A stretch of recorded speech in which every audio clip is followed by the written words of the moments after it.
Olá, graça e paz. Dando continuidade aos nossos pequenos textos, Grandes Verdades, 2 Timóteo capítulo 4, Paulo fala a respeito dos tempos futuros, do que poderia e que iria acontecer no futuro. E Paulo diz assim: não sei como dizer isso de modo mais veemente. Deus está na retaguarda, o próprio Cristo é o juiz, com a palavra final sobre vivos e mortos. Ele está para se manifestar como Redentor, portanto, intensifique o trabalho de divulgação do Evangelho e seja vigilante. Desafie, advirta e insista com seus ouvintes. Não desista, use linguagem compreensível. Você descobrirá que, daqui a um tempo, o povo não vai mais ter estômago para ensino sólido. No entanto, vão se encher de alimento espiritual estragado, mensagens cativantes que combinam com suas fantasias. Eles vão virar as costas para a verdade, vão trocá-las por ilusão, mas você esteja atento ao que faz. Encare os tempos difíceis junto com os bons. Mantenha a mensagem viva, faça um trabalho bem feito como servo de Deus. O apóstolo Paulo, escrevendo para Timóteo, eu sempre gosto de brincar, que a carta de Paulo a Timóteo, as duas epístolas, tanto a primeira quanto a segunda, são conselhos de um pastor velho para um pastor jovem. Ou seja, um pastor velho, em final de carreira, dando alguns conselhos bem práticos a um pastor jovem que está no início do seu ministério. E Paulo faz questão de dizer a Timóteo que ele deve continuar com o ministério dele. E o ministério dele era divulgar a palavra de Deus, era pregar a palavra de Deus. E ele deveria continuar. E ele faz questão de dizer que Jesus Cristo é o juiz. Primeira vinda de Jesus, ele veio como advogado. E como advogado, ele intercedeu pelos seus. Ainda hoje, ele intercede por nós. Mas quando chegar na segunda vinda, ele não virá mais como advogado de defesa. Ele virá como justo juiz que vai julgar todas as coisas.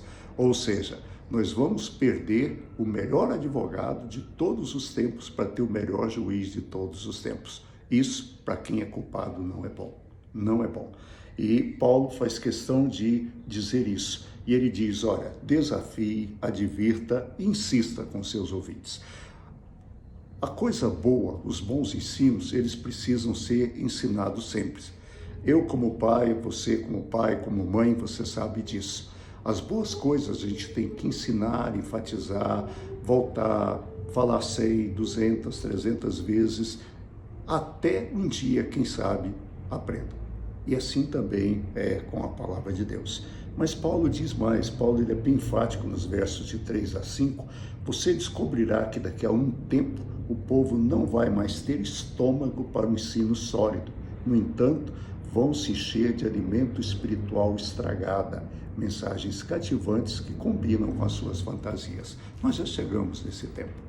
Nós estamos num tempo em que as pessoas querem ouvir o que elas gostam, não aquilo que é verdade. A verdade já não tem mais nenhum valor. O que interessa é o que eu sinto, é o que eu quero. Rubem Alves escreveu um texto, o escritor Rubem Alves, ele escreveu um texto fantástico chamado Escutatória. E nesse texto ele diz que ele já viu muitas propagandas, muitos panfletos divulgando cursos de oratória, mas ele nunca ouviu ninguém com curso de escutatória. E ele cita um certo escritor alemão que diz que para você ouvir, você precisa estar vazio. Para você ouvir, você precisa estar vazio. Pensando como professor de física que eu sou, e lembrando que o som é matéria, que o som é uma onda mecânica e ele ocupa espaço, Quando você está muito cheio, não cabe nada. É um exemplo assim, interessante, Se você estiver viajando com seu carro e ele quebrar o vidro, para-brisa, o vidro dianteiro, se você fechar todos os demais vidros do carro, você pode viajar a 150 por hora que o vidro, o ar não te atrapalha, porque o ar é matéria, ele enche o carro e aí ele passa por cima. Mas se você abrir as janelas, você não consegue viajar a mais de 40 por hora, porque o vento vem muito forte na sua direção. E assim também somos nós. Quando nós estamos com a cabeça cheia, o som não entra.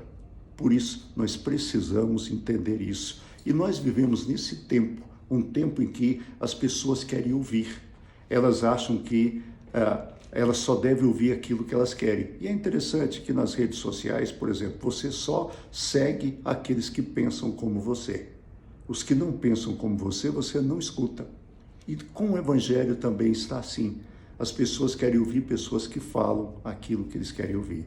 As pessoas preferem as palestras de autoajuda do que ouvir aqueles que falam de ajuda do alto. E Paulo diz a Timóteo: Timóteo, faz isso, fale essas coisas, insista, mantenha a mensagem viva. Que eu e você não nos desviemos das palavras desse livro, que nós estejamos interessados na verdade, na palavra de Deus. Que Deus nos abençoe, tenha uma boa noite. Amanhã Renato estará com vocês. Eu volto na sexta-feira, se Deus quiser. Um abraço, até lá, fique em paz.